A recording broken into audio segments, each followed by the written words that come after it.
মঙ্গলবার ডায়মন্ড হারবারে কেন্দ্রীয় দলকে ঘিরে বিক্ষোভ করে বিজেপির কর্মীরা। বিজেপির দুই গোষ্ঠীর মধ্যে বচসা হাতাহাতি, পরে বিজেপির পার্টি অফিসে তালা লাগিয়ে দেওয়ার অভিযোগ সামনে আসছে।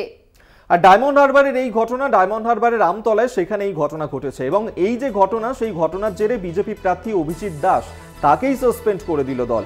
যদিও সাময়িকভাবে তাকে সাসপেন্ড করা হয়েছে, তবে কেন্দ্রীয় প্রতিনিধি দল তারা এসেছেন এ রাজ্যে। আপনারা জানেন যে ভোট পরবর্তী যে হিংসার ঘটনা, তারপরেই আক্রান্ত হয়েছেন বিজেপির একাধিক কর্মী সমর্থকরা। কি পরিস্থিতি সেই বিষয়ে তারা খতিয়ে দেখতে এসেছিলেন, কিন্তু সেখানেই কেন্দ্রীয় প্রতিনিধি দল তাদেরকে ঘিরে ধরে এই ধরনের বিক্ষোভ দেখায় বিজেপি কর্মী সমর্থকরা, আর তারপরেই অভিজিৎ দাস তাকে সাসপেন্ড হতে হলো। এই নিয়ে আমরা কথা বলবো। আমাদের সঙ্গে রয়েছেন আমাদের প্রতিনিধি শুভ্রজিৎ চক্রবর্তী। শুভ্রজিৎ, বিজেপি প্রার্থী অভিজিৎ দাসকে দল থেকে সাসপেন্ড করা হয়েছে, সাময়িকভাবে সাসপেন্ড করা হলো তাকে, এই মুহূর্তে কি আপডেট রয়েছে তোমার কাছে?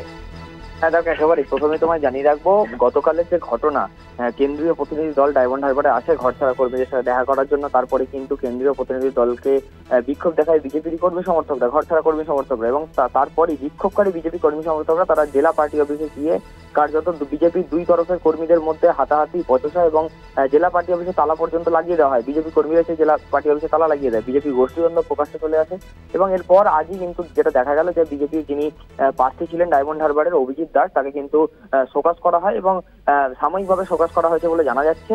এবং যে চিঠি সামনে এসছে, সেই চিঠিতে যেটা লেখা রয়েছে যে গতকালের এই যে ঘটনার বৈঠকে প্রার্থী নিজে উপস্থিত না থাকা বা যারা ঘরছাড়া কর্মীরা রয়েছেন তাদেরকে সেই বৈঠকে যেতে না দেওয়া, এই সমস্ত যে কার্যকলাপ সেখানে ইন্ধন দেওয়ার অভিযোগ উঠেছে তার বিরুদ্ধে।